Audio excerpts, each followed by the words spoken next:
Well, hello, Chris Shannon. Hello, hello, Mr. Pointer. How are you? I'm good. How you doing? That's wonderful. Thank you. So, I talked to you.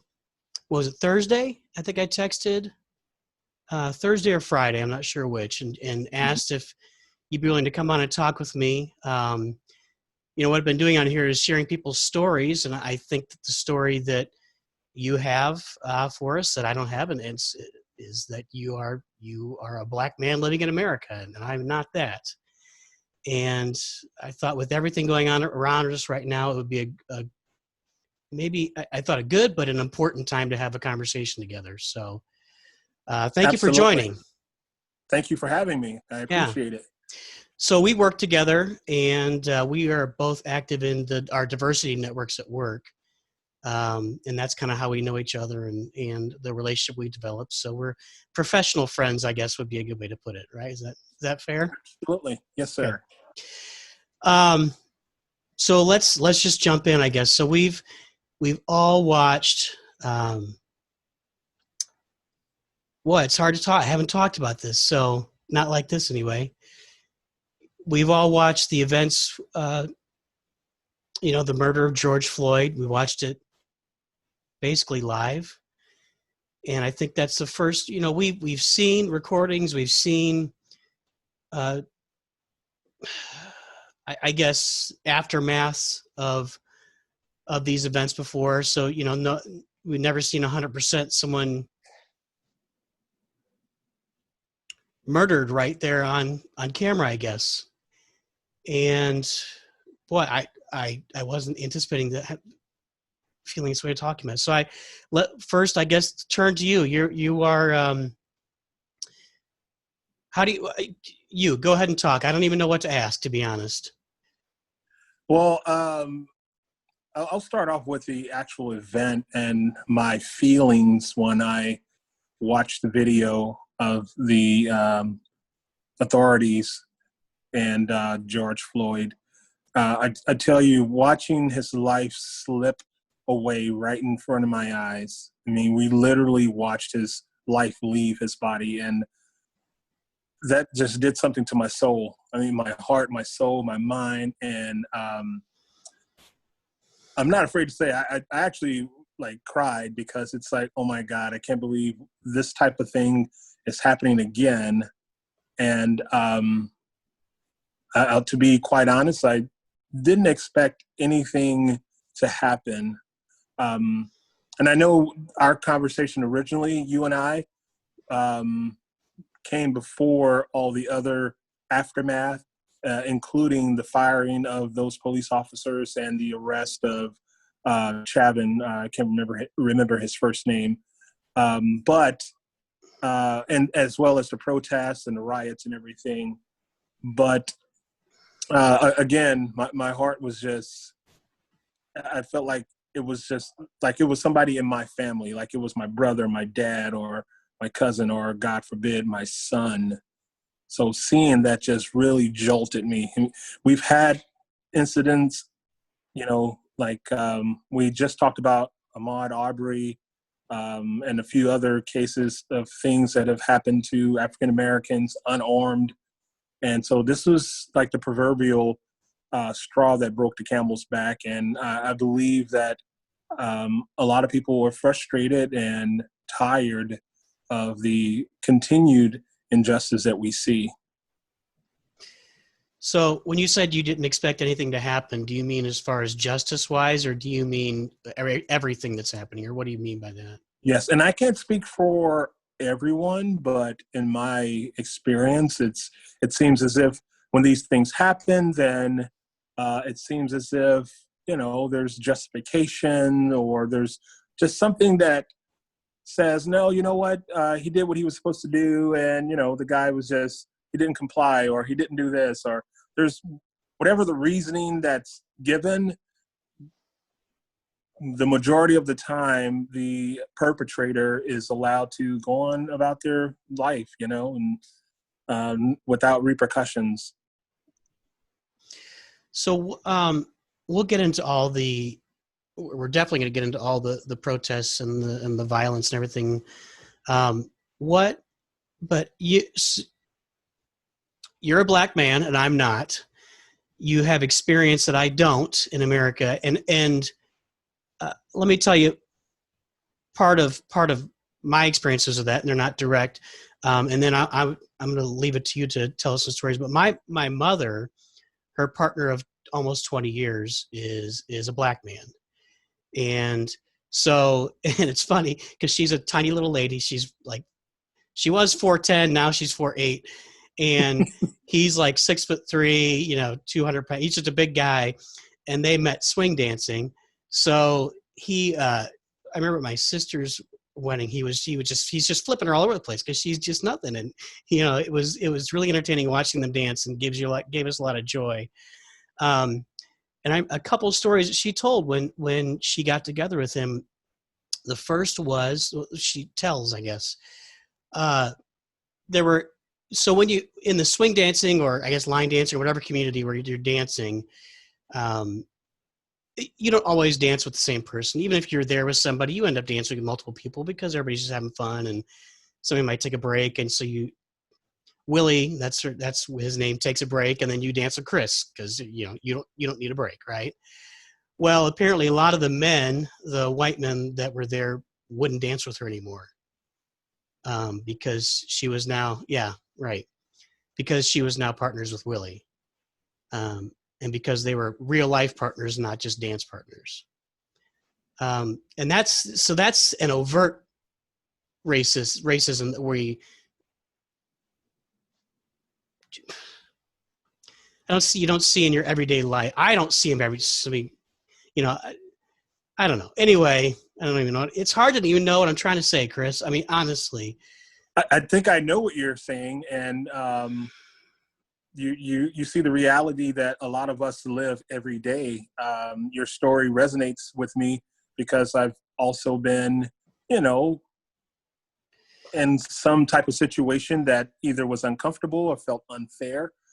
Give you one of the stories, and my cousins and I were just talking about. I have a really, really tight family. In fact, my cousins, we are like brothers and sisters, all of us. In fact, some of our kids call us uncle and aunt instead of cousin because we're so tight, right? But anyway, when we were younger, we were together all the time. And I was like one of the first ones in our family to get a car that was like of our age at 16. And we would go roller skating in different places. And I can't tell you how many times we got pulled over by the police officers and let me preface this with, we don't believe that all police officers are bad. We're just saying that the events and situations and scenarios that have happened in our life has painted a bad picture. Just like some people have a bias or some type of bias against Black people. Well, quite naturally, we also have some type of bias against police. So anyway, story goes on. One of the instances, we're in the car, and how many times have you been in the car with your friends and you have the radio cranked up and you're moving around and you're on your way somewhere, and we get pulled over. And the reason why they pulled us over was because we were moving too much. Now, let me tell you this. We were at a light, and I saw the police officers at the other, perpendicular to us at the other light, and we drove by, and they followed us for a while and then pulled us over. And I can tell you at least 10 more stories like that where I got pulled over and they searched the car, whatever, in that particular instance. But I can give you at least 10 more instances where, I think you put it, I like the way you put it, but driving while Black. DWB, man. DWB, right. I got a ticket for not having a license plates light. Which, okay, it was wrong. My light on my license plate went out, I guess, and I didn't realize it, but I got a ticket for that. I was followed in one municipality in St. Louis for about, good 20 minutes. And then I just finally said, I'm going to pull over to the right. And I didn't put on my blinker, and I just pulled over to the right lane to, let him go by or see. And as soon as I did that, he flicked on his lights and gave me a ticket for improper lane change. So it's like, dude. So, and the reason why I'm sharing this is not to attack police officers, because I know they have a really dangerous job, and I have my sister's a correctional facility person. I have cousins that are police officers. So I'm not attacking it, but there is this underlining bias that we as Black people feel, that happens in America. And we would like to see a day where that's no longer the case. And I think, like I said earlier, that watching George Floyd, who was being arrested for whether it was a forged check or a counterfeit $20 bill, but whatever the case is, it was a nonviolent crime, but yet he's pinned down to the ground with a knee in his neck, constantly begging to, I can't breathe. And we've seen this before.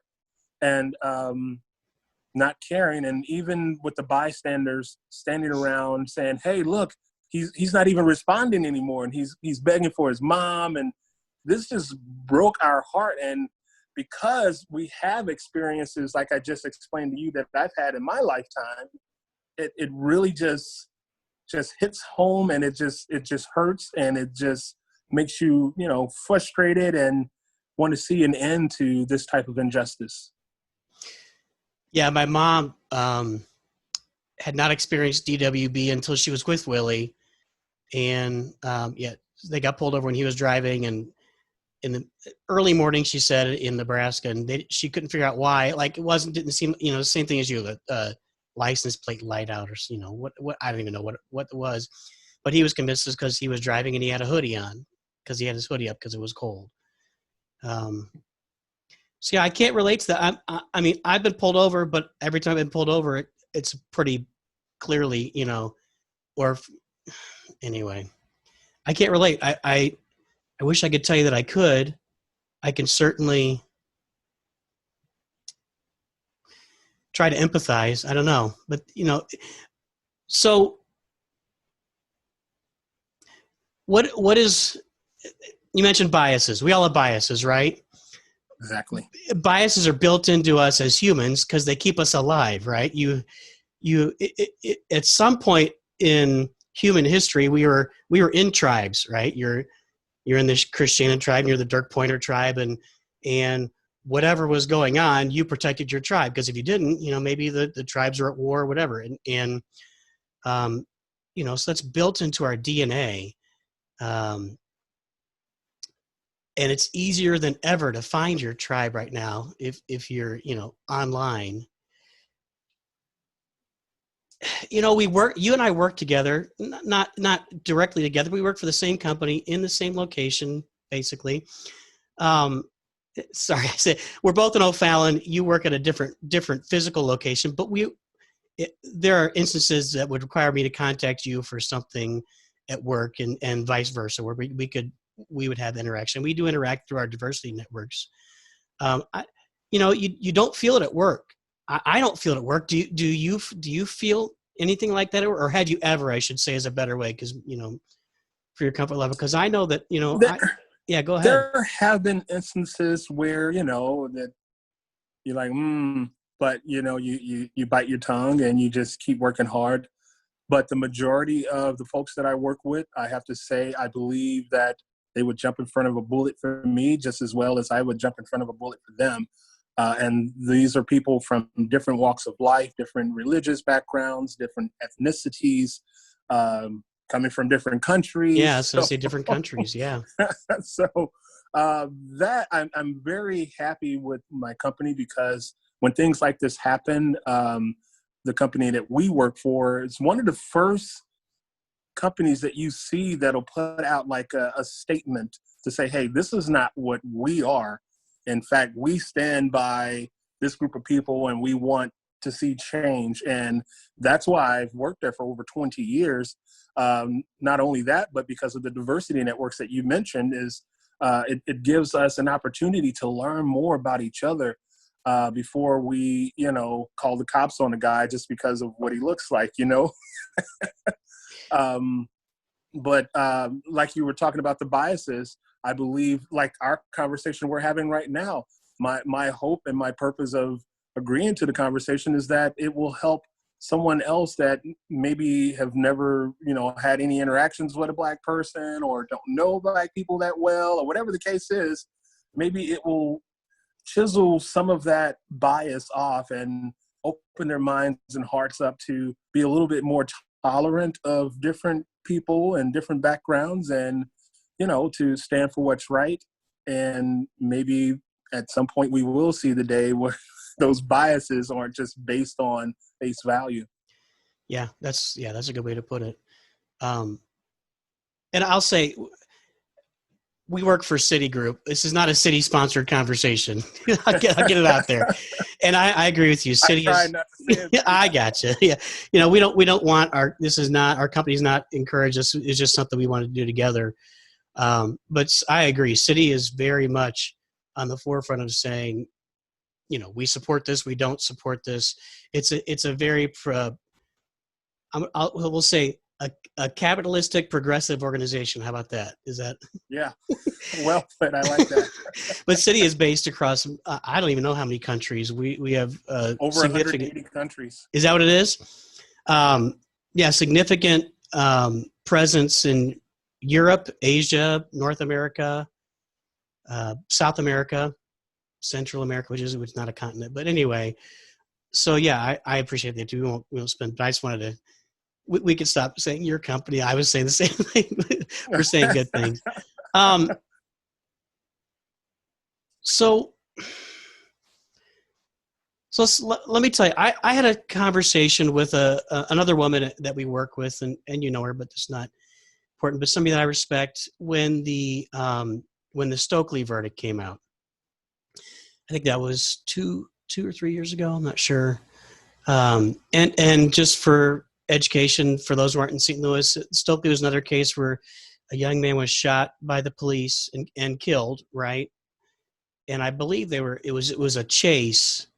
I don't remember a lot of the details. I feel like it was on the roof of a building or something, but there were protests in St. Louis after that verdict as well. And this was a few years after Ferguson, which was in St. Louis, which was kind of the wrong word, but the kickoff event for a lot of it goes back forever, but the recent protests. And I talked with her after the Stokely, and she had been out on the weekends protesting, walking through, I think the Del Mar Loop area. That's an area in St. Louis, just mainly a one street that kind of loops around. I don't know if that's not right, but it's one street. And she told me, and let me, I don't know if you've done this or not, but that the protest is organized through her church. Her pastor had called the police and let them know ahead of time, we will be walking on Del Mar at this time of day for a protest. And there were police officers on the street, and she asked one of the police officers, why are you here? White police officer. And he said, I'm here to protect the protesters. And she was very happy with that response. And they did it in the light of day. They walked for, I don't know, hour or two. I really don't know how long. They went home, and that night, people came into that same path and broke every window on the street and trashed the street. So from your perspective, and that's kind of what I see now, is there are people that are protesting peacefully, and then there are elements, and from what I can see, these elements come from every side of political, race, country. I've heard there are Russian operatives trying to start. I mean, I haven't done any research on it, but I've heard everything. And there are videos of white people trying to start fires at a place. There are videos of black people looting a Target. There are videos of protesters, black protesters in Brooklyn, blocking people from looting a Target. So, where do we go with that? What I've seen Facebook posts from black friends of mine who are saying, well, you can't get change without violence. And I don't know where to go with that. What are your... And I'm not condoning that statement, but I can understand why they would feel that way. Because when you look and you see, the athletes were taking a knee, and we were told, everyone were up in arms about protesting in that manner. And it was a peaceful protest. They were using their platform to reach as many people as possible. It wasn't to disrespect the flag or the anthem or our country. We all live here. We're all Americans. But it was and that's what a protest is, right? Is to get the focus or the attention of people to see that there's a problem that we want to fix. That at least that's my definition of it. And that didn't work. Everyone was so focused on, them taking the knee during the anthem that they missed the message. The message was, hey, we see that there's a problem with unarmed Black men being killed by police officers. Can we do something about that? But instead, the attention was on the fact that they were kneeling during the national anthem. Then you have just recently the Minneapolis incident. It started off as a peaceful protest. And if you look at even on Fox News, even on CNN, even on MSNBC, you look at those different channels and you saw that it started off as a peaceful protest. Whatever happened, I don't know, I wasn't there, but then you see tear gas being dispersed in the crowds and you see rubber bullets being shot at people. And so it escalated. And to your point, maybe there were some elements that caused the police to, figure that they need to disperse the crowd and shoot tear gas and rubber bullets. But then it escalated and it became a riot. It evolved from a peaceful protest to a riot. So the person that was saying,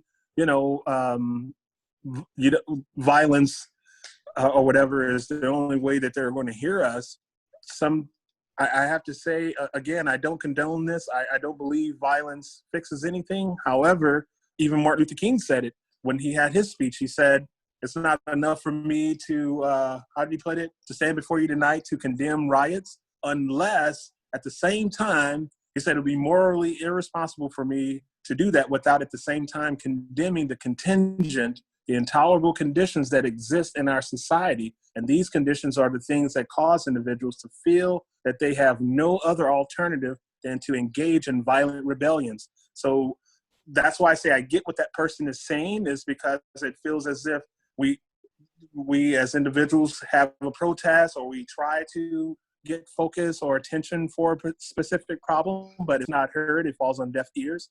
So then you have the radicals that come along and perpetuate violence, and now everyone is paying attention. So I pray, though, this is my own personal prayer, that through this, that something comes out of it, that more conversations like what you and I are having, that people are sitting down and talking, trying to understand each other, so that we can, one day, get past the racial bias and point it out when we see it. If I'm at my dinner table and my brother cracks a joke that's inappropriate about or putting down another group or religious group or whatever, then I should stand up and say, dude, that's not cool.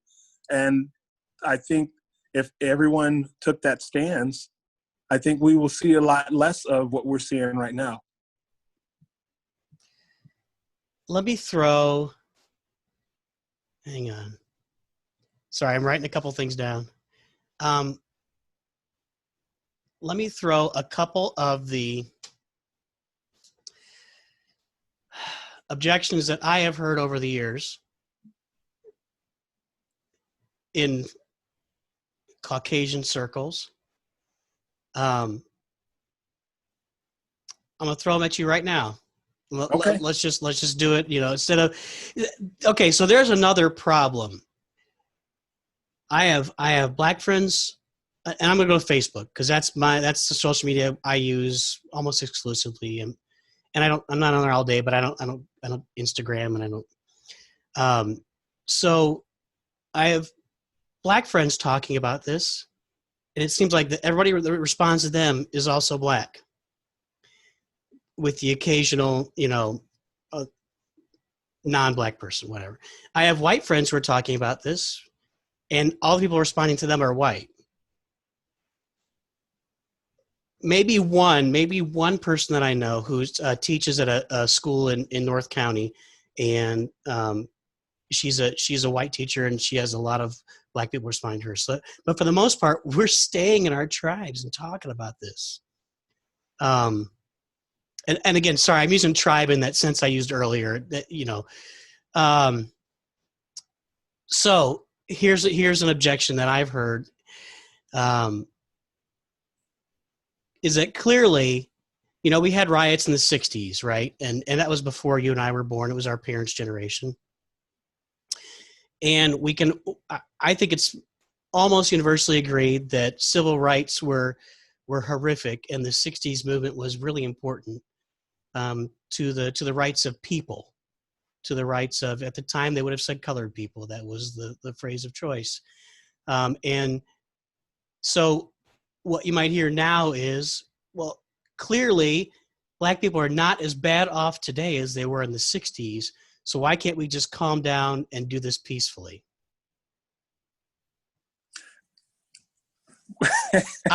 I'm throwing.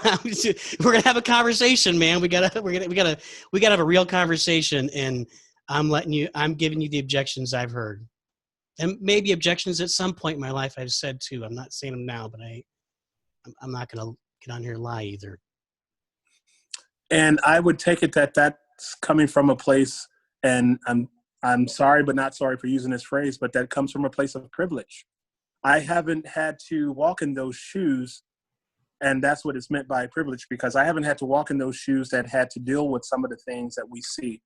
Yeah, you can say black people can go to college now, we can get a nice job now, we can get credit now, we can get cars, we can get a house, we can live the American dream, but that still does not take away the fact that there's still this underlining thing in our country. As you put it, people stand with their tribes. Since we're all here together, we need to cross-pollinate, right? I don't mean, let me rephrase that. I'm sorry. I don't mean it that way. But we need all right, buddy. We need to have those conversations between groups.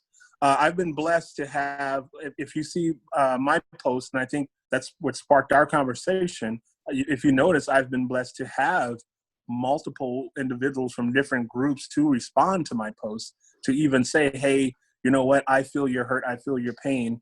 To those that say, that basically sounds like you're telling me to suck it up, right?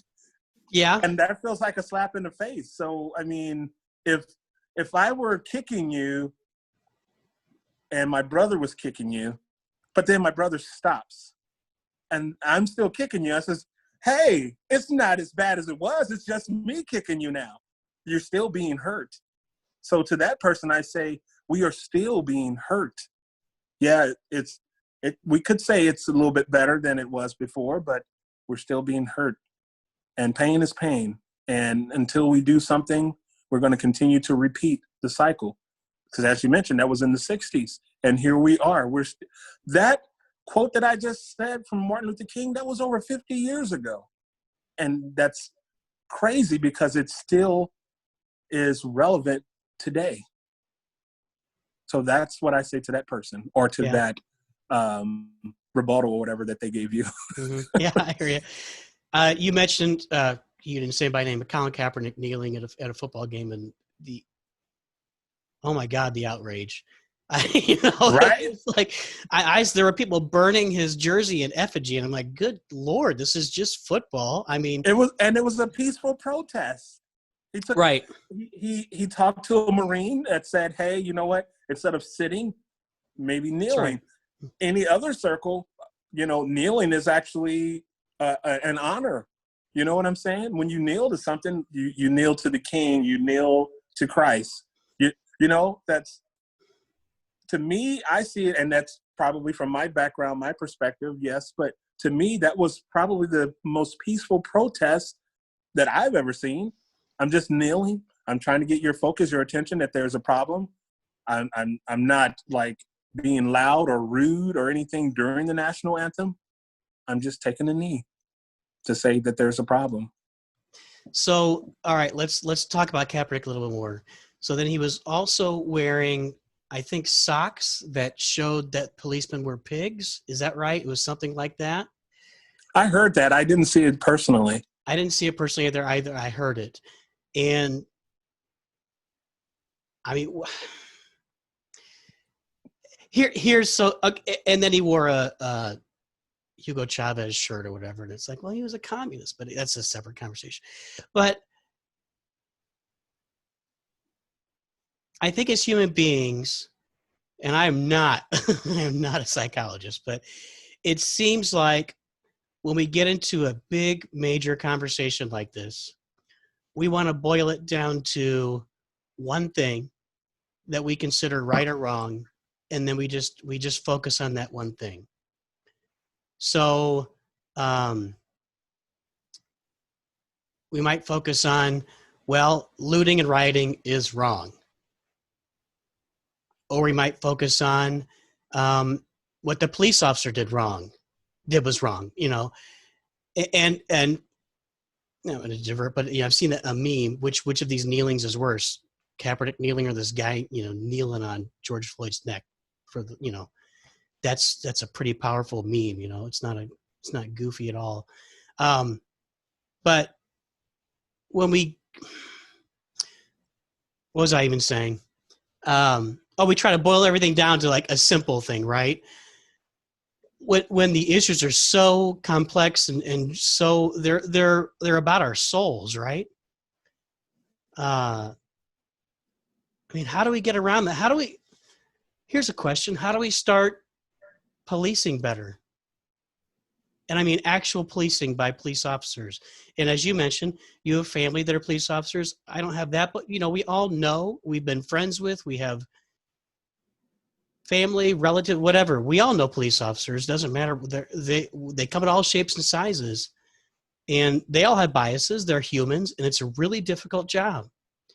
Well, and I think I know where you're going with this, and I will say two things. One, to the Black community, we need to have more that are going into the field of law enforcement, because, you know, that way you can, let's say your partner is a white male who really doesn't have all those interactions. Maybe you can, you know, kind of talk each other and, you know, bounce ideas and practices off of each other where it's a little bit better. The second thing is, the reason why I say that is because if you look at like the small towns, or there's a sheriff and a couple deputies, they know everyone in that small town. So when something's bad, you know, oh, it's Chris Shannon's son again. Hey, you know, they have a little bit more compassion. Yeah, that person, he sold cigarettes or he forged a check, but I'm going to have compassion. Hey, you were wrong. I'm going to be stern with you. I'm going to lock you up if that's what the law calls for, but I'm not going to be overly aggressive or unnecessarily, you know, just violent or evil to you. I'm going to have some compassion. I'm going to make you pay for what you did, but because I know you, because I'm familiar with you, that bias is now gone because I watched you grow up, or you watched me grow up, or our families have interacted in some way or another. So to your question where you're asking about policing the police, I think it comes to maybe the police, those that are already on the force, getting to know the people in their neighborhoods or the people in the districts that they police, because then you can get a better idea of who you're dealing with. So if you do see Christopher Shannon speeding down the street, it doesn't turn into an altercation that everybody is up in arms about rioting about. Instead, it's you writing me a ticket and me saying, yeah, I know, Dirk, I know you don't have any animosity against me. It's because you caught me doing something wrong. And that's the end of it, right? So to police, I say get to know your communities, police officers, and to the Black community, more of us need to go in law enforcement so that we can be a part of those communities that are patrolled. You know, that way, you know, it's more, you know, a more familiar and common ground for the police and the community. I've seen two stories recently. I know that Denzel Washington, it looks like he had intervened in the arrest of a young man in Los Angeles. Not intervened, but basically stood to the side to say, I'm watching. And then I saw another story from I don't even know where it was, a white guy, and it wasn't anybody famous, but they've done the same thing, just just pulled over during an arrest and watched and turned the camera on. And man, are we there that we have to start, if we see a young black man being arrested, and it's almost always that, right? A young black man.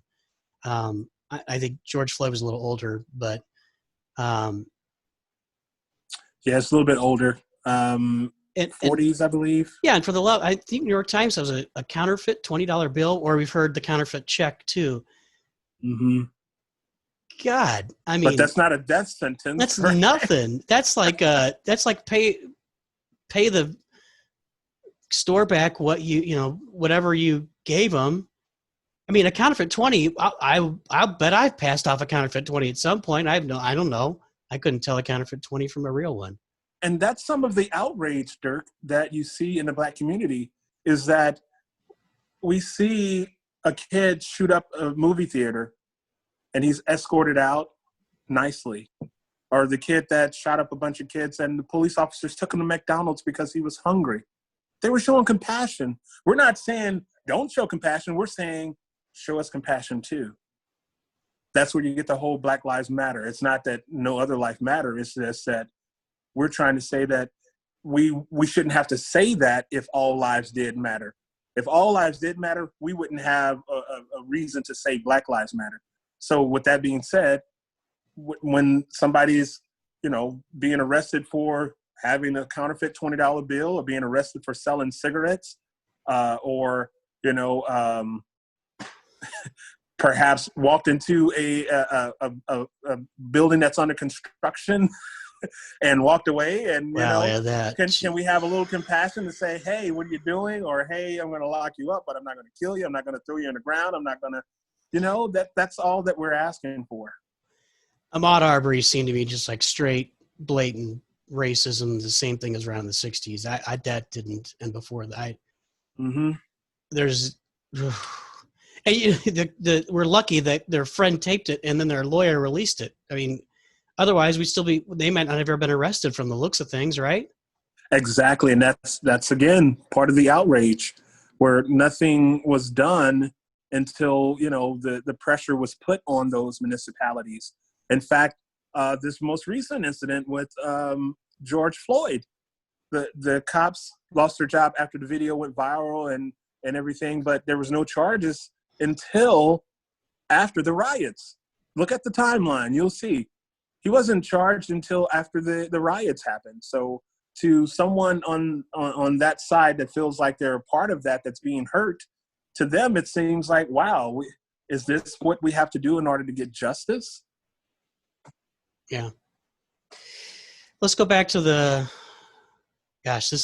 we could literally sit here and talk about this for days, probably.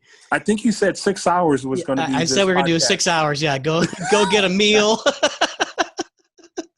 Maybe we'll talk again down the road a little bit. Maybe next week we can talk again, because who knows where we'll be by then. It is pretty stark to see, I don't know, a month ago, protesters in Michigan, I guess, right, that at the state capitol for some reason, with firearms. Yeah, with bazookas on their backs, literally yelling at cops. Yeah, spitting on cops. Spitting. One of them I saw, and I don't know if this is from the same project, but like grabbed one of the police officers' guns and like just got swatted away, and I don't know where the difference, because I wasn't there, and I haven't, honestly. I probably should read more, but if we're not in the middle of it, we're living our lives, right? So I don't know everything that happened, and I wasn't there. So did somebody specifically in Minneapolis throw a brick at somebody's head? I don't know. I know that in Ferguson, I read this morning that 7 police officers have been injured. I know what injured means. And no arrests have been made. So where's the breaking point for the police on that, right? And if you don't want to be involved in it, so your response to this. So we got in Ferguson, and this was on the news this morning. I have no idea what's happened since then, but this stuff seems to literally erupt at night more than it does during the day, generally. So if there have been 7 police officers that have been injured, and you know that, is that the place to be if you don't want to be involved in what is tipping toward a riot? I mean, where's the line there for somebody that does want to peacefully protest? Where would you draw those lines? That I actually don't have an answer. I believe it goes back to what you were saying earlier about those elements, right? I believe you should be able to protest wherever, whenever, right? Because that's the whole purpose about protest versus a riot. I believe it was symbolic because, as you mentioned earlier, it was the tipping point with the Michael Brown case. Maybe that's why they returned to Ferguson, since it was a very similar scenario, where an unarmed black man being killed by a police officer. So I don't understand the logic, but I'm guessing, that's my best guess, is that it was symbolic, and it's people in that community telling Minneapolis, hey, we stand with you, we understand your pain, we are Ferguson, and we've gone through the same thing, and we want you to know that we are here too. When it escalated to a riot, I have no idea. It's probably those elements that you mentioned before. Yeah. And, I remember in Ferguson at the time, I think it's 2014, right? And I heard the same thing in Minneapolis from the mayor yesterday or whatever, that most of the people they're arresting are not from that area. Yeah. And that's right. That is the most bothersome thing, is that, and that happened in Ferguson. I remember that they were saying, we're arresting people in there from Illinois, San Jose, Illinois, Cuba. I don't know. They were from all over the place, and they were the only ones getting arrested because, and again, I wasn't there, but it seems like if they're the ones getting arrested, they're the ones that are really being more aggressive with what they're doing and trying to teeter things toward violence. And sure, you could do that when you have no investment in the community around you. And that kind of goes back to what you were saying earlier about police knowing the community. We all know our communities too. Yeah, I don't know what to do. What do you do about that? Is there anything to be done about that? And that's why I don't believe, Dirk. I don't believe those individuals. You may have a few bad apples in the crowd, but I don't believe those individuals that live in those communities, that live in Minneapolis, would purposely destroy their own property, their own way of living. Yeah. So it's back to what you're saying. It's those people that are from out of town. Hey, I don't have anything vested here, so yeah, I'll kick it. I'll throw a rock at it. I'll break it. I'll burn it because I'm going to go back home and be comfortable, right? So, right. The best thing that we can do is another thing that you mentioned was that we saw people that were trying to stop individuals from, destroying property or whatever. So that's the best thing we can do. Not only, like as you put it, police, but police those that are in those groups, those organized protests, and make sure that we don't have any individuals that's taking advantage of that situation for ill gain or just to cause commotion and more chaos. And that's where maybe these can come in handy. Mm-hmm. If you film that white guy starting a fire just so he can get something going, which apparently has happened. Yeah. Okay, I'm going to throw another objection at you. Let's get back to that. So, okay. I'm not a racist guy. I don't think any differently of anybody of any color, race, religion, anything. I treat everybody the same, and the same is based on your actions. So if your actions are bad, I'm going to treat you like you should be treated in that case. And I'm not saying this because it's your podcast, Dirk, but I was telling my wife that I was really happy and excited to be on your podcast because I was telling her that I admire you, and professionally, I enjoy working with you. You're somebody that, that I really look up to from our conversations with the different networks at City, and just you being just a regular guy and just treating everyone, just as you said, equally. I haven't seen, it hasn't been a situation where I'm like, I have to question you, right? Every time I've seen you in action, it's always, very pleasant, and it doesn't matter who it was that you're talking to or interacting with. You were always pleasant and professional. So thank you. Oh, thank you. Thank you. That's all I Yeah. can say. But what about the person? But okay, so let's say it's me, and I'm saying that, and it's true, right? Am I doing enough? Am I doing enough, or is there something? Should I stop? If I see a young black man, I live in O'Fallon, Missouri. There aren't too many arrests out here in general. But if I see a young black man pulled over on the side of the road and I don't know who he is, should I pull over too, just to say, hey, I'm here and I'm watching? Well, first, I won't suggest or advise anyone to put their life in harm's way. However, if you want to do more, if you feel the desire to do more, if you feel like enough is enough and you want to be a part of that change or you want to see things change, then I say do what's in your heart to, help out the next person. Is everyone doing enough? I'll answer that for myself. No, I'm not doing enough. And I can't tell you that you're not doing enough, and I can't tell the next person. All I can do is look at myself and say, hey, what more can I do to help our society, to help our culture, to help our country become a better place for everyone?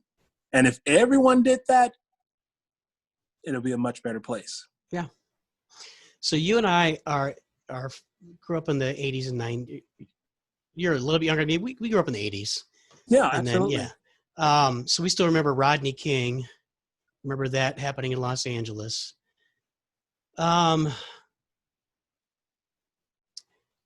This may be the same question over again, but when, where, when do we get past this? And clearly our parents and our grandparents marching in the 60s your I don't know what I'm saying. People, how about that? Dealing with this in the 60s. We're dealing with, I have Bob Gibson's autobiography up. Actually, no, I don't. My brother-in-law borrowed it, but he talks about, he was the best player for the Cardinals in the 60s. He was the reason they went to the 3 World Series. He was the number one reason. It's a team, but and he talks about in the 60s, he had to drive down to spring training via a separate route along back roads, stay at off of the way hotels, because you're driving. Spring training was in Florida. You're going from St. Louis to Florida. You're going through the South. But I don't think it was any different in St. Louis at the time either. And when he was in Florida, he had to stay at a separate hotel. Him and Lou Brock and Kurt Flood and the black players in the Cardinals. And the Cardinals were actually pretty diverse at the time. And they had what was this? Anyway, Bill White was on those teams, and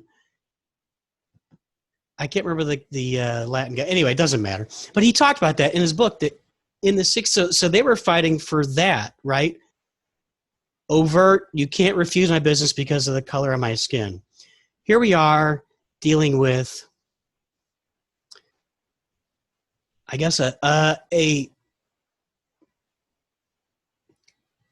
feelings matter. How you feel in public, whether you feel safe or not, matters.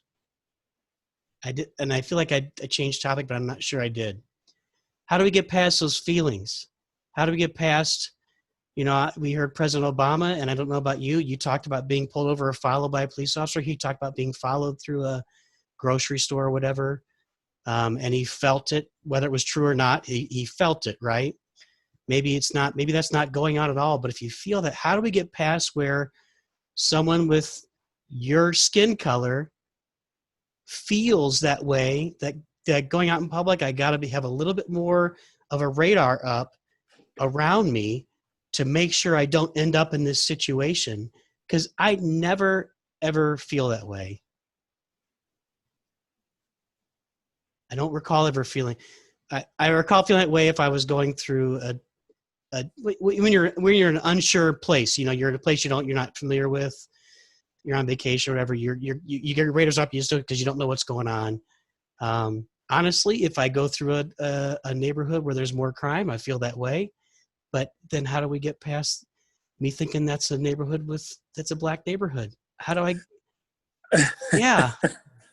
It's going to take time. it's going to take more conversations like this, between people of different ethnic groups or different religious backgrounds to try to sit down and understand and talk about each other, not talk about each other, but talk to each other and learn about each other. It's also going to take, like I said earlier, it's going to take that time that you're with your friends, or you're at a cookout, or you're somewhere and a good friend of yours or a family member or somebody does or say something that in your heart that's inappropriate or that's not right, but yet you hide. I had a conversation with another one of our coworkers, and he said something like that happened, and he felt ashamed because he could have pulled that person to the side and say, dude, that's not cool.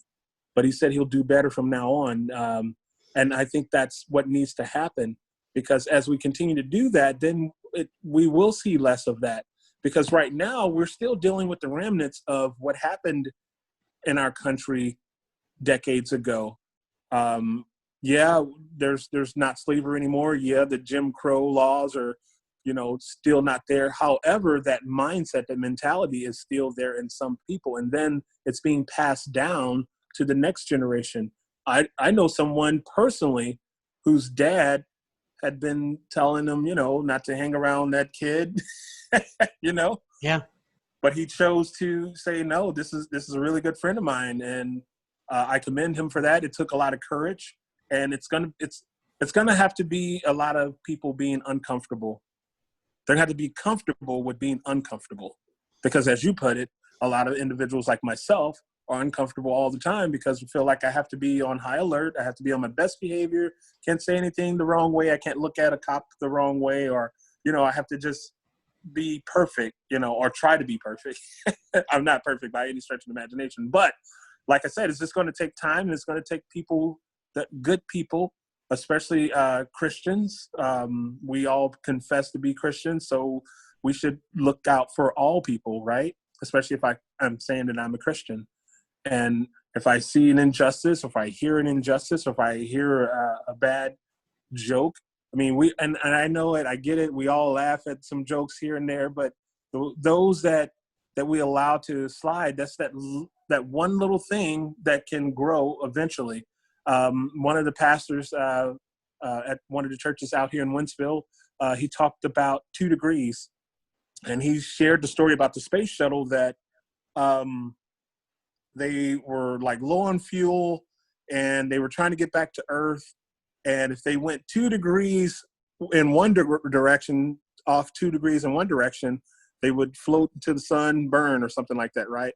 And if they were 2 degrees wrong the other direction, they would plummet to their death on Earth. They had to get it just right. And that's because at that beginning point, it seems like just 2 degrees, but as you continue to journey and get off the course, it's even bigger. So it starts off with those little things, me allowing you to say an inappropriate joke about a person's nationality, or me not standing up for when I see someone being treated wrong because of their disability or because of anything, like that. That person then gets the feeling that, it is cool. Our society says it's okay to act this way. And until we as a society say, no, it's not okay to act that way, we will continue to see it. Or I have an example. How about describing somebody by the color of their skin when it has no pertinence to the story? Right. The black guy up the street. Yeah. Is there a reason? I mean, maybe there's a big crowd of people and you're trying to tell me which guy it is. Okay. Or maybe it's just how you describe that guy because, yeah. And I have heard that quite a bit. That's a common one. And I do think we all need to watch her. So there's no reason to describe somebody as black unless it's important to the story you're telling. And Dirk, I'm going to share something with you that I haven't shared with anyone. And that is, to be honest, I don't even like the labels, because I'm not black. If you set me next to something that's black. Yeah, you're brown. Right. I'm a certain hue of brown. Right? Seriously. Because check out my coffee mug. I'm not really the same color as that, and it's brown, right? So, There's a little green like, in do we there. have to have a label? The same way we call people white. I mean, Yeah. if I were to hold a piece of paper or white piece of paper next to you, you're a totally different color than the paper. So, but anyway, that's neither here nor there. I digress. But I honestly don't like the whole label thing. No, I think that's a really good. But to your point, if we can get away from that, maybe that'll be another nugget in our society becoming better. Yeah, I don't think it was my son, although I kind of have a vague memory of my son. But you hear of kids, and when you say to a 2-year-old, that person's black, they're like, well, I don't. They're looking at you. Taught me that that's brown, right? Right. Or you taught me that that's white. Well, that's peach, you know. I mean, I'm as pale as you get, and well, my chest might be pretty white, honestly, but you know. You don't want to put me in the sun, man. But yeah, I mean, I know what you're saying. I love, there's a quote, I'm going to quote from Wayne's World. So he says it I think in Mandarin, because he's trying to pick up, was it Tia Carrera? Because she's Chinese. And he says in Mandarin, was it Kierkegaard or Dick Van Patten who said, if you label me, you negate me? Which is funny. By the way, Dick Van Patten was a TV star of the 70s and 80s. Everybody doesn't know. But it's true. It's like, you don't think about it, but if I can label something as black, as white, as conservative, as liberal, as progressive, as, you know, capitalist, as violent, as not, if I can label it, that goes back to that everything's got to be 100% something conversation, right? We like simple terms. We like to say, this is this. Chris is black. Dirk is white. Well, what does that mean? We're Americans. We're both Americans. We're Americans. We're people. We both work at the same job. We work at this. Yeah, we have basically the same job, managing people for a multinational bank. We have different job functions, but it's the same job, and we both volunteer for the same types of activities at work. We're both raising families. We talked about our kids before. That our kids are basically the same ages. Yours a little bit older than mine, but not much. We're all doing the same thing. Exactly. I have some hope. Exactly. Yeah, I have some hope for my kids' generation. I don't think they see things quite the same as our parents grew up in the 60s. I'm guessing yours did. I don't know. But, you know, so they were right in the middle of seeing all this happening. Mm-hmm. And we grew up in the 80s, and that the 60s were history to us, and really interesting history. I love history, so that was always my favorite decade, just to study, because the music and everything going on, the war, just the whole thing, the whole decade was amazing. Our kids now are to the point where they're 3 generations removed from that. Not only that, but with the internet, I don't know about your kids, mine play video games on the internet. They're playing games and talking to, because you talk to people when you play games, and they become your friends. I've said this on a different podcast. A friend of yours on the internet, they may not be the same as somebody you interact with on a daily basis or your closest friends, but they're kind of like that new friend. They're kind of like somebody you've met and you're always on good terms, or kind of like you and I. We haven't talked personally, not much before, but we're friends, right? We're professional friends. So that person on the internet is your friend, and they are talking to people from Russia and Germany and India and China, you know, everywhere. New York, California, Alaska, Brazil. They're all online, cooperating toward the same purposes. Now they're trying to kill the other team before they kill them. That's a different story. Right. Yeah, I think that's overdone. I think, you know, but that's a separate conversation. But they're cooperating with people without seeing them. And you know that a guy in Russia has different ideas about the world and the government, most likely, than you have, just because you've been raised in a completely different culture. But you're coordinating online. We call it collaborating. You're collaborating with people, and these are 14, 15-year-old kids doing this. So I have my son, my 19-year-old Chris Jr. We talked about him a minute ago. In fact, he was just telling me on Friday night and Saturday night, he coordinated some time with some friends online to do something. I think they play D&D or whatever, but whatever it is that they're playing. But these are people from all around and from different walks of life, and they look forward to being together on the game, and no matter who they are. Yep. Yeah. And because I grew up in high school with, I think we probably had less than 10 people that weren't white in my high school. I can't imagine what those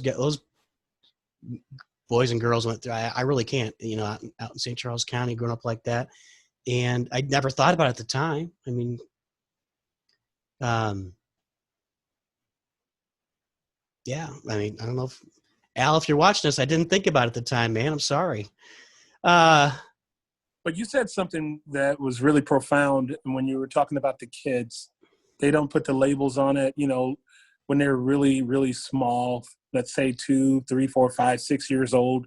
They just want to play. They just want to have fun. They don't care if you're poor, if you're rich. They don't care if you're black or white. They don't care if you're Jewish or Christian or Muslim. They don't care if you're from China.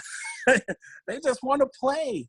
They just want to play. That's all they want to do. They want to play and have a good time with you, no matter who you are. And I think until we become like those little kids, like, you know what? Jesus said that until you become like these children, you can't enter the kingdom of heaven, right? True. So until we become like those kids where we just want to be together, no matter what your perspective is or what your thoughts on life or your political view are, or your political views or religious background, we just want to be together and have a good time while we're on this earth. I think that's where we need to be. Yeah, I think when we realize. But on the flip side of that, it's racism and racial bias and all that other stuff. It's a learned behavior. If I teach my son that all white people hate black people, or if I teach him all black people hate white people, then that's what he's going to grow up believing, because I've embedded that in his brain. I'll be the first to admit, I have family members that for a long time did not like anyone that was not black. But now times have changed, and we've, through different interactions or whatever, I've seen those people change, their whole perception change. So to your point, there is hope. I believe there is hope. Let me talk about one more thing from my perspective, and then I'll let, if you got anything else, we can talk about it. But so when I grew up, I was pretty fortunate. I grew up with zero overt racism in my house. There was no zero. I don't know where to put my dad was in the military, and that was one of the things that really opened our country up to integration. Jackie Robinson happened in 1947. We don't think about that. It was 2 years after the war. And a lot of people realizing when I'm in a foxhole, right? When you're in a foxhole, there are no atheists and there are no races, right? There's just nothing. Right. Yeah. But at the same time, there were no racial jokes, just didn't happen in my house. And I never heard any, I didn't hear the N-word, none of that stuff. But something that was pounded into me from my whole life. And I don't know that it was a bad thing, but this will be another one I've heard. So this will be the last one I ask you to answer, and at least on this podcast. We might talk later, but my dad pounded into me, first of all, that justice is a good thing. The justice system is there for you and to back you up. And here's the part. He pounded. This was a clear message from my father. If you get pulled over, comply, or your life is in danger. That's it. Talk about that. Sorry, I'm putting you on the spot. I just, that was something that I grew up with. And it's even more intense when, and again, I can't speak for everyone, but it's my belief that in the Black community, that particular talk is even more intense. Hey, look, don't make any quick movements. Make sure they can see your hands at all time. Say yes, sir, no, sir, yes, ma'am, no, ma'am. We want you to come home. Don't argue. And that's part of the thing that makes this such an outrage when these events happen, because the video from the Chinese owner, the restaurant owner, the Dragon Zone or whatever the restaurant was called, before before we saw the knee in the neck, there's a video out there of him being handcuffed, and they sat him on the wall. He wasn't resisting. So to that I say, it's not always when someone's not complying that they have been killed. Even in complying, they have been killed. So that's where the outrage is coming from. And another piece to that is non-compliance equals death. From my understanding, they're there to enforce the law. They have taser guns, they have rubber bullets, they have other methods to deal with those that are a little unruly. And how do they know the person is not dealing with a mental condition? There's a story where the kid was mentally disabled and they killed him, right? So I to that I say yes, comply, but at the same time, that non-compliance isn't a death sentence. The officers are not there to be the judge, the jury, and the executioner. Mm-hmm. Yeah, that's fair. What I probably meant to say was you're putting your life in danger. Maybe not that you'd say. Absolutely. Yeah. Is there anything you have to add that I haven't thought of that yeah, just that. No, I think it was a wonderful dialogue. I commend you. Again, I have the utmost respect for you. And I thank you for the opportunity to speak, because maybe we'll reach somebody out there that has a certain way that they feel about people. See somebody from another group or background walking down the street, so I cross the street, or following someone around in the store because I think they might steal something. Maybe that'll change the way they look at things or change their perspective of a particular group. And I know our society right now has told us that, melanated people or not all black people are bad, just like not all cops are bad. Melanated. Not all white people are. My wife showed me this quote earlier. It says, what did it say? All blacks are not bad. All cops are not corrupt, and all white people are not racist. I think we all need to take a step back and take that to heart and remember that there's a person on the other side. We're mankind. Yeah, people say the human race, but that's why we're having this problem, because everybody's racing to get to the end, right? But when we become mankind, when we're kind to each man, I think we'll have a better place and a better place for our kids to play in. Yeah, I agree, man. Thank you. Yeah, and the reason that I looked you up and asked you to have conversation was the same reason you said for me, is that I have a lot of respect for who you are and how you conduct yourself, and so that's a mutual thing. So I didn't say that earlier. Well, thank you. Can you come up? Hey, babe, can you come here? No, just kidding. She's not. I'm not gonna. We can't fool her, man. She knows what's up. Well, Chris Shannon, this has been a great conversation.